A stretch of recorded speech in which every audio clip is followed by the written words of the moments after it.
Hello guys, welcome back. चलो आज हम फिर एक नया वीडियो लेके आए हैं। इस वीडियो में हम डिस्कस करने वाले हैं about nilpotent and idempotent element. बहुत ही इजी कंसेप्ट है। अगर आपने इसको अच्छी तरीके से देखा तो आपको मैं बोल देता हूँ कि इसमें से आप कोई भी क्वेश्चन नहीं गलत करके आएंगे। चलो स्टार्ट करते हैं। फर्स्ट देखते हैं कि what is the mean by the nilpotent element. Nilpotent element यानी कि क्या होता है। तो फर्स्ट हम उसकी डेफिनेशन देखेंगे कि नील पोटेंट एलिमेंट किसे कहा जाता है। देखो, हमने यहाँ पर एक रिंग ले ली। Let R be a ring and A belongs to R, then A is said to be nilpotent element if there exist n belongs to natural number such that a power to n is equal to 0।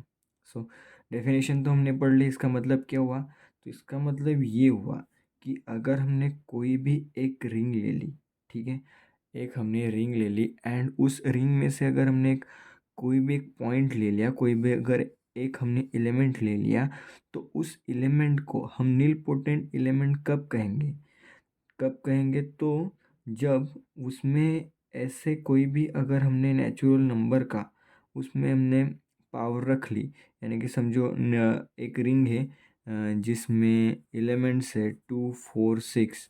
Okay, जिसमें elements है 2 4 6 and मैंने element ले लिया 4।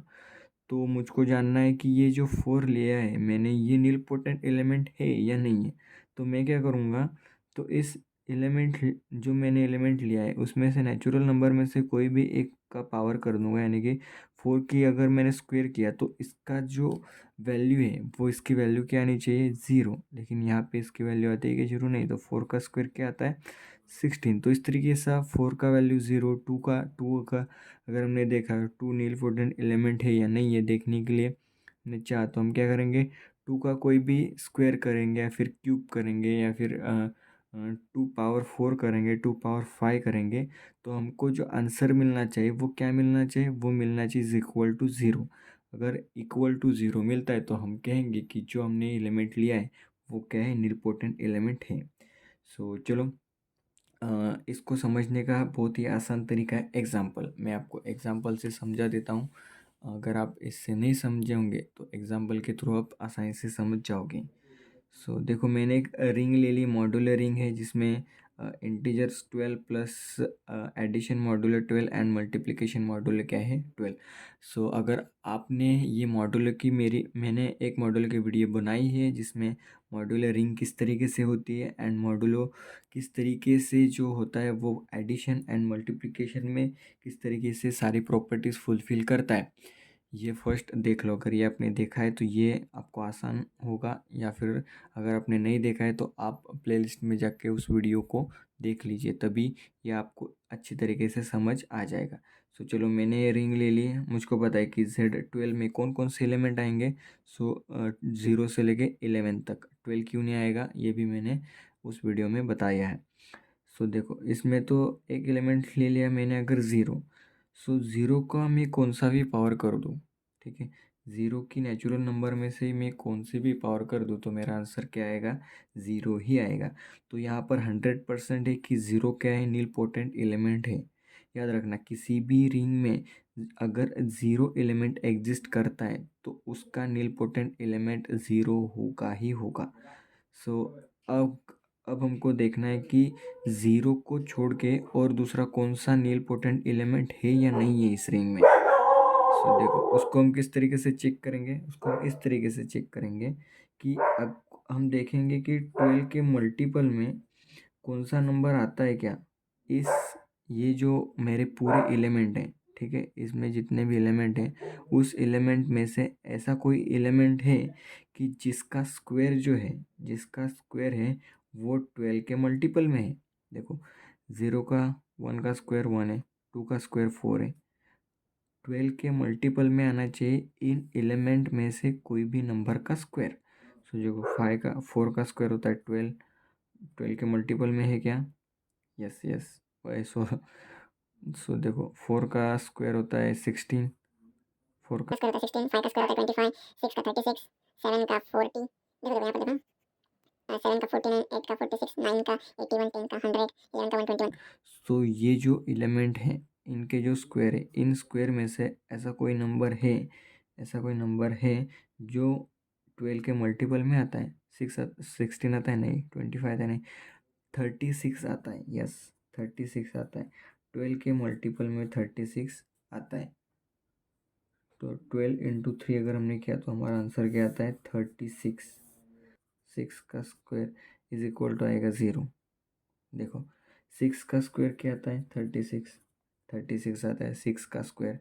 मैंने क्या किया? 6 का square लिया। लेकिन मॉड्यूलो की प्रॉपर्टी क्या होती है कि अगर आप कोई भी दो एलिमेंट को मल्टीप्लाई या फिर मल्टीप्लाई करते हो एंड उसका जो आंसर होता है वो मॉड्यूलो से बड़ा आता है, अगर वो मॉड्यूलो से बड़ा आता है तो हमको उसको मॉड्यूलो से क्या करना पड़ता है? डिवाइड करना पड़ता है। अगर हमने 36 को 12 से डिवाइड कर दिया तो हमारा रिमाइंडर क्या आएगा? 0। तो इस तरीके से हमारा जो मेन आंसर आ गया वो क्या आ गया? 0। अगर हमने इस तरीके से 6 का 3 भी कर दिया तो वो भी क्या आएगा? 0 ही आएगा, क्योंकि उसको भी 12 से जो होगा वो इजी तरीके से वो डिवाइड नंबर हो पाएगा। तो यहाँ पर हमको नील पोटेंट एलिमेंट क्या मिल गया? 6। बाकी कोई इंसान नील पोटेंट एलिमेंट है क्या? तो बाकी नहीं है।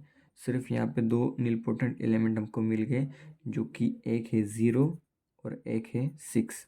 तो अगर आपको जो रिंग है वो इजी तरीके से इस तरीके से दी होगी तो आप इस तरीके से उसको नील पोटेंट एलिमेंट निकाल सकते हैं। हमको क्या करना है? फर्स्ट तो देखना है कि कोई भी नंबर का स्क्वायर जो हमारा मॉड्यूल है उस मॉड्यूल के मल्टीपल में है या नहीं। अगर है तो वो उसका नील पोटेंट एलिमेंट होगा। ये एक तरीका है। और अगर आपको और एक बड़ी रिंग दे दी एंड आपको कहा गया कि नीचे दिए गए एग्जाम्पल में आपको फाइंड आउट करने हैं कि नील पोटेंट एलिमेंट कितने हैं। ठीक है, आपको अगर एक रिंग दे दी गई एंड आपको पूछा गया कि नील पोटेंट एलिमेंट कितने हैं, तो आप किस तरीके से निकाल सकते हो? आपको एक रिंग दी गई Z18 मॉड्यूल की, ठीक है, Z18 मॉड्यूल की। तो आपको क्या करना होगा? जो मॉड्यूल है उसके क्या करने हैं? फैक्टर्स करने। जैसे कि मैंने यहाँ पर कर दिए 18 के फैक्टर्स, जो क्या होंगे? 2 × 3 का स्क्वायर, यानी कि क्या? 2 × 9 इज इक्वल टू 18। सो हमको क्या करना है? जो भी हमारे फैक्टर आएंगे ना, जो भी फैक्टर आएंगे प्राइम फैक्टर, उसके हमको क्या करना है? अगर उसकी पावर ए होगी तो उसकी पावर में से हमको 1 माइनस करना है। उसकी पावर में से क्या करना है? 1 माइनस करना है। देखो यहाँ पर 2 की 1 था, इसलिए 2 की पावर 1 में से हमने क्या? 1 माइनस कर दिया। 1 में से 1 माइनस कर दिया एंड यहाँ पर 2 का स्क्वायर है तो 2 की स्क्वायर में से हमने 1 माइनस कर दिया। तो 2 0 बन गया एंड इंटू 3 1 बन गया। तो यहाँ पर क्या आ गया? 1 आ गया। 2 0 क्या होता है? 1। कोई भी कांस्टेंट नंबर का अगर आपने 0 निकाला तो उसका आंसर क्या होता है? 1 ही होता है। 3 की पावर 1 यानी कि 3 × 1 यानी कितने? 3। इस रिंग में कितने नील पोटेंट एलिमेंट होंगे? तो 3 नील पोटेंट एलिमेंट होंगे। वो आप किस तरीके से निकाल सकते हैं मैंने आपको बता दिया। ये जो पूरी 18 की रिंग है उसके एलिमेंट लिखो। उसके बाद जो 18 का उसके जो एलिमेंट्स हैं उनके स्क्वायर लिखो एंड जो स्क्वायर होगा, अगर किसी नंबर का स्क्वायर इस 18 के मल्टीपल में आता होगा तो वो क्या हो जाएगा?